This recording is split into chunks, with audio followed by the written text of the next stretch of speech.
మహిళల్ని కించపరిచే విధంగా మాడుతున్నారు. మహిళల్ని అవమానించిన ఎవడు పారిపోయే ప్రసక్తి లేదు.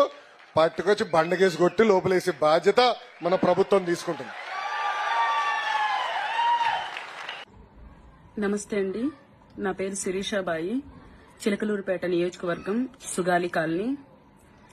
నేను ఏ గవర్నమెంట్ కి వ్యతిరేకతని కాను, ఏ ప్రభుత్వానికి కూడా నేను వ్యతిరేకని కాను. నేను మీ అందరికీ తెలియపరచాల్సింది ఒక విషయం ఉందండి. నేను ఏదైతే 15వ తారీఖు మధ్యాహ్నం 1:30 గంటల సమయంలో పోలీస్ స్టేషన్ కి వెళ్లటం మాట వాస్తవమే. అది ఎందుకు వెళ్లానంటే, చిన్న పిల్ల 15 సంవత్సరాల పిల్ల మీద కేసు రాసి కూర్చోబెట్టారు. అది ఎందుకు రాశారు, ఎందుకు కూర్చోబెట్టారు, అది వివరణ కోరటం కోసం నేను, నాతో పాటు వచ్చిన ఒకతను రమేష్ అనే వ్యక్తి, అఖిల అనే ఒక అమ్మాయి నాతో పాటు వచ్చారు. మేము ముగ్గురం కలిసి స్టేషన్ కి వెళ్లిన మాట వాస్తవము.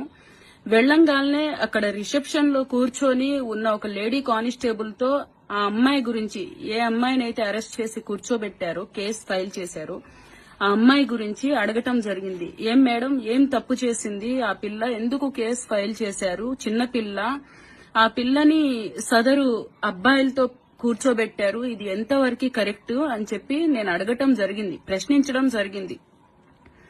ఆ సమయంలో సిఐ గారు స్టేషన్ లో లేరు. ఆ మేడం గారు సిఐ గారికి ఫోన్ చేసినట్టున్నారు. సిఐ గారు హుటాహుటిన స్టేషన్ కు వచ్చారు. వచ్చి రాగానే నా మీద విరుచుకుపడి నా ఫోన్ లాగేసుకొని నన్ను స్టేషన్ లో ఆడ నుంచోబెట్టేశారు. అక్కడ లోపల కూర్చోబెట్టండి ముందు, దీన్ని ఎవడొచ్చి అడుగుతాడో అది కూడా చూద్దాం అసలు అని చెప్పి నన్ను ఎలా పడితే అలా మాట్లాడుతూ ఉన్నారు. అదే సమయంలో మీరు నన్ను అది ఇది అనొద్దు, నా పేరు శిరీష, పేరు పెట్టి పిలవండి అని చెప్పి నేను కూడా అనటం జరిగింది. ఇంకా అతనికి ఎక్కువగా కోపం వచ్చి నన్ను ఆడ నుంచోబెట్టేశారు. ఆ తర్వాత నేను సార్ కి ఫోన్ చేశా, ఎమ్మెల్యే గారికి కాల్ చేయగానే సార్ రెస్పాండ్ అయ్యారు. అయ్యి సిఐ గారికి కాల్ చేసిన మాట వాస్తవమే. వెంటనే నన్ను పంపించారు, మరి కొద్దిసేపటికి బయటికి పంపించారు. కానీ దానికంటే ముందు నన్ను సిఐ గారు తన రూమ్ కి పిలిపించి నన్ను ఎలా పడితే అలా చాలా వల్గర్ లాంగ్వేజ్ తో మాట్లాడటం జరిగింది. అది ఏ ఆడపిల్ల కూడా భరించలేని విషయాలు, భరించలేని మాటలు అవి. నా వ్యక్తిగత జీవితం గురించి మాట్లాడుతూ నన్ను తన మాటలతో హింసిస్తూ నన్ను ఎలా పడితే అలా మాట్లాడిన మాట వాస్తవమే. సిఐ గారు అంటున్నారు ఈరోజు, శిరీష అనే వ్యక్తి స్టేషన్ మీదకి, ఇప్పుడు నేను న్యూస్ చూశానండి, అది కూడా ఎవరో పెట్టారు, శిరీష అనే వ్యక్తి స్టేషన్ మీదకి ఇంతమంది మహిళల్ని తీసుకొని 15 మందినో 30 మందినో తీసుకొని స్టేషన్ మీదకి వచ్చింది అని చెప్తున్నారు కదా. నేను ఒక్కదాన్నే వెళ్లానా, నాతో పాటు ఒక ఇద్దరు వచ్చారు, అది కూడా వాళ్ళు కూడా టీడీపీ కార్యకర్తలు. వాళ్ళని తీసుకొని వెళ్ళా. మన ఆడపిల్ల, కాలనీలో పిల్ల, చిన్న పిల్ల, ఏం జరిగిందో వెళ్లి అడిగి ఆ పిల్లని మాట్లాడి తీసుకొని వెళ్దాము అని చెప్పి వెళ్లాము. వాళ్ళని తీసుకొని వెళ్లిన మాట వాస్తవమే. కానీ ఏదైతే 15 మంది ఉన్నారు, 30 మంది వచ్చారు, అందుకనే నేను స్టేషన్ మీదకి దాడి చేసింది, నేను అలా మాట్లాడాను అని సిఐ గారు చెప్తున్నారు. సదరు వ్యక్తులు ఎవరో చెప్తున్నారంట.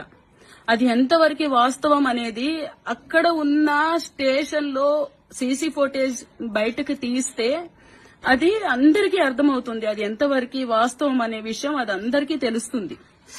ఇక్కడ ఇంకో విషయం ఏంటంటే అండి, నేను తెలుగుదేశం పార్టీలో కొన్ని రోజులుగా వర్క్ చేస్తున్నా.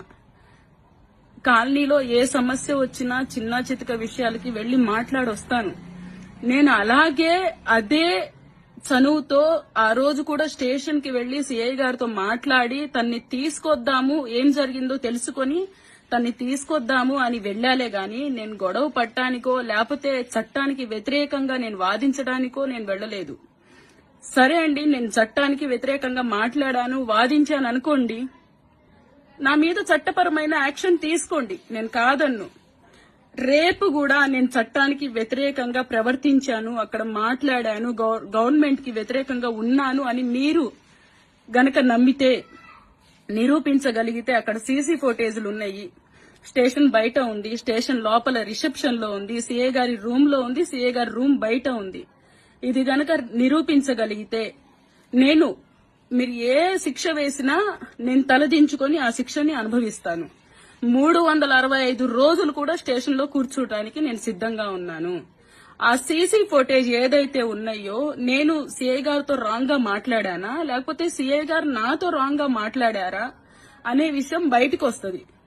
నేను కేవలం ఒక ఆడపిల్లకి అన్యాయం జరిగింది, వెళ్లి అడగాలి, ప్రశ్నించాలి అనే ఉద్దేశంతోనే నేను వెళ్లి మాట్లాడానులే గాని నేనేదో సిఐ గారిని వల్గర్ గా మాట్లాడాలి, అక్కడ బ్యాడ్ గా బిహేవ్ చేయాలి అని నేనైతే వెళ్ళలా. నేను ఒక తెలుగుదేశం కార్యకర్తగా నాకు చంద్రబాబు నాయుడు గారి మీద ఉన్న అభిమానం కావచ్చు, లోకేష్ గారి మీద ఉన్న అభిమానం కావచ్చు, వారి మీద ఉన్న అభిమానంతో నేను తెలుగుదేశం పార్టీలోకి జాయిన్ అవ్వడం జరిగింది, సభ్యత్వం తీసుకోవడం జరిగింది. అదే అధికారంతో ఆ రోజు చంద్రబాబు నాయుడు గారు స్టేషన్ లో ఉన్నప్పుడు కూడా, ఆయన్ని జైల్లో వేసినప్పుడు కూడా నేను ఇలాగే రోడ్డు మీదకి వచ్చి ప్రశ్నించాను ఆ రోజు.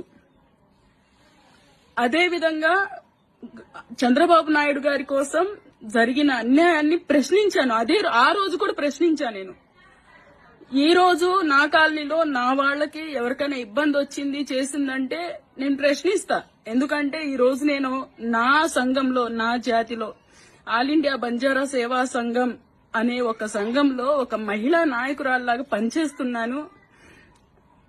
ఒక ఆడపిల్లకి అన్యాయం జరిగింది లేకపోతే ఒక ఆడపిల్ల సమస్యలో ఉంది అంటే వెళ్లి అడగాల్సిన బాధ్యత నాకుంది. అదే బాధ్యతతో నేను వెళ్లటం జరిగింది. ఇది ఎంతవరకు నిజం అనేది మీ అందరికీ తెలియాలంటే ఆ సీసీ ఫుటేజ్ తీయండి ఒకసారి బయటికి. నేను ఎంతమందితో స్టేషన్కి వెళ్ళాను, లేకపోతే సిఐ గారు వచ్చి రాగానే నన్ను తప్పుగా మాట్లాడారా, నాతో రాంగ్ గా బిహేవ్ చేశారా అనేది మీ అందరికీ తెలుస్తుంది. ఒక ఆడపిల్లని వ్యక్తిగతంగా మాట్లాడి వ్యక్తిగతంగా హింసించినప్పుడు అది ఎంత బాధ ఉంటుంది అనేది మీ అందరికీ తెలుసండి. నేను సమాజంలో గౌరవంగా బతుకుతున్న ఆడపిల్లని.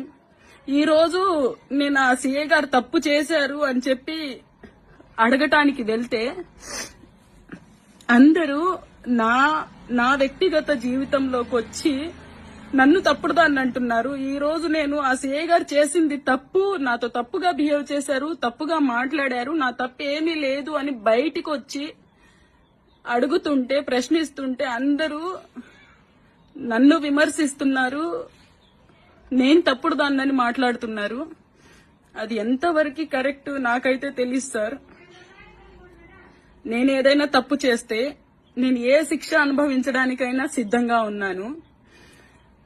ఒక్కసారి నేను మీ అందరినీ కోరుకునేది ఒకటే, ఆ ఏదైతే సీసీ ఫుటేజ్ ఉన్నదో అది బయటికి తీపిచ్చండి.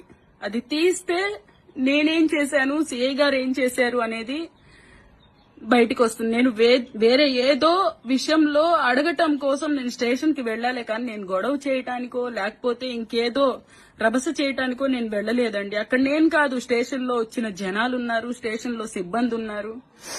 ఒకసారి ఈ విషయాన్ని మీరందరూ కూడా, ఒక ఆడపిల్లగా నేనొచ్చి బయట పోరాడుతున్నాను, వీలైతే సపోర్ట్ చేయండి. ఇది ఎంతవరకు కరెక్టా రాంగా అనేది ఒకసారి మీరు కూడా ఆలోచించండి. అంతేలే గాని మీరు కూడా నన్ను వ్యక్తిగతంగా విమర్శిస్తూ, వ్యక్తిగతంగా మాట్లాడుతూ, నా క్యారెక్టర్ గురించి మీరు బ్యాడ్ గా మాట్లాడుతూ.